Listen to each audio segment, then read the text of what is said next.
महाराज जी, आप कह रहे हैं कि आप अपने माता पिता को बहुत प्यार करते हैं और संसार से सबसे ऊपर समझते हैं, परंतु मैं अपनी पत्नी से भी बहुत प्यार करता हूं, परंतु पत्नी और माता पिता में अच्छी सुलह नहीं है। महाराज जी, इस स्थिति में मैं कैसे दोनों को दोनों का प्राथमिकता माता पिता की रखनी है, क्योंकि अर्धांगिनी अपना ही अंग है और हमें प्रकट करने वाले माता पिता हैं।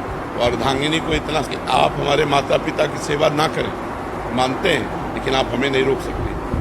हम आपकी सुविधा, आपकी अनुकूलता आपको देंगे, लेकिन आप हमारे माता पिता की सेवा में अगर तनिक भी विरोध करते हैं तो हमारे आपके संबंध में विरोध हो जाएगा। माता पिता का त्याग नहीं कर सकते, ये जरूर आप में होना चाहिए। अगर ये नहीं है तो जो अपने माता पिता का त्याग कर दे पत्नी के कहने पर, फिर क्या है? फिर धर्म में वीरता नहीं रही। ऐसा नहीं होना चाहिए।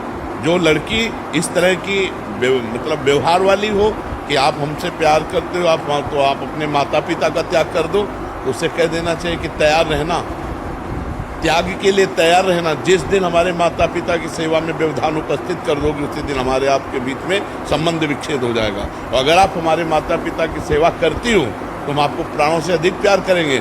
नहीं करती हो तो आपको अधिकार देंगे, लेकिन आप हमारे को सेवा में जाने से नहीं रोक सकती हो। इतना जरूर रहना चाहिए। माता पिता भगवान का स्वरूप है और पुत्र का पूरा अधिकार है माता पिता की सेवा करने का। तो ध्यान रखना, अवश्य में भोक्तव्यम कृतम कर्म शुभाशुभम। जो जैसे कर्म करेगा वैसा फल देगा भगवान, भोगना पड़ेगा, इसलिए बहुत सावधान।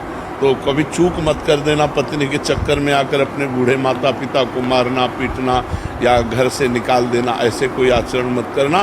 पत्नी से को तुम करो या ना करो, हम तुम पर दबाव नहीं डालते, लेकिन आप हम पर दबाव नहीं डाल सकती कि माता पिता की सेवा से हम वंचित हों। माता पिता महाराज जी थोड़े से अलग व्यवहार के हों, वो बहुत गलत व्यवहार करें। हाँ, तो उनको चाहिए, माता पिता को चाहिए कि बुढ़ापा आ रहा है, ज़्यादा अगर उद्दंडता करेंगे तो दुर्गति को प्राप्त हो जाएंगे। बहू बेटा को अपना बेटा और अपनी बेटी के समान चाहिए। थोड़ा प्यार का व्यवहार करें, जिससे कम से कम उनको चाय और नाश्ता मिल जाए। अगर माता पिता करने लायक है और वो बहू बेटा से सेवा नहीं कराते हैं, बहू बेटा से ईर्ष्या करते हैं, तो बेटे को चाहिए कि दूर से देखता रहे, उनकी सेवा में भले न जाए। लेकिन जिस दिन वो ऐसी स्थिति को प्राप्त हो कि वो अपनी सेवा करने लायक ना हो, उस दिन वो गाली दें तो भी उनकी सेवा करनी चाहिए। माता पिता की तो भी सेवा करनी चाहिए, क्योंकि वो बुजुर्ग हैं, उनका दिमाग स्थिति 60-70 के बाद जो है मानसिक स्थिति बिगड़ जाती है। अगर वो गाली देते हैं, वो निंदा करते हैं, तो हमें ये बात नहीं माननी, हमें उनकी सेवा करनी है। और अगर वो स्वस्थ हैं, अपने आप सेवा कर लेते हैं, खा पी रहे हैं, तो दूर से देखता रहे, खा पी रहे, आनंद से है, कोई बात नहीं। अगर 2-3 बेटा है महाराज? हाँ, तो उनमें से सब बेटाओं को चाहिए कि अपने माता पिता की सेवा के लिए अगर हिस्सेदारी ले लें, तीनों क्रम बाई क्रम सेवा करें।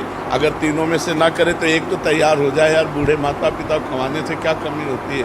दाता तो भगवान है, खूब अच्छे से देते हैं। जो माता पिता की सेवा करता है उस पर भगवान प्रसन्न हो जाते हैं, क्योंकि भगवान ये धर्म से प्रसन्न होते हैं। देखो, पुंडरीक जी अपने माता पिता की सेवा करते थे, तो विट्ठल भगवान स्वयं दर्शन देने के लिए महाराष्ट्र में आए थे कि नहीं आए थे? तो माता पिता की सेवा करने वाले को भगवत प्राप्ति निश्चित होती है।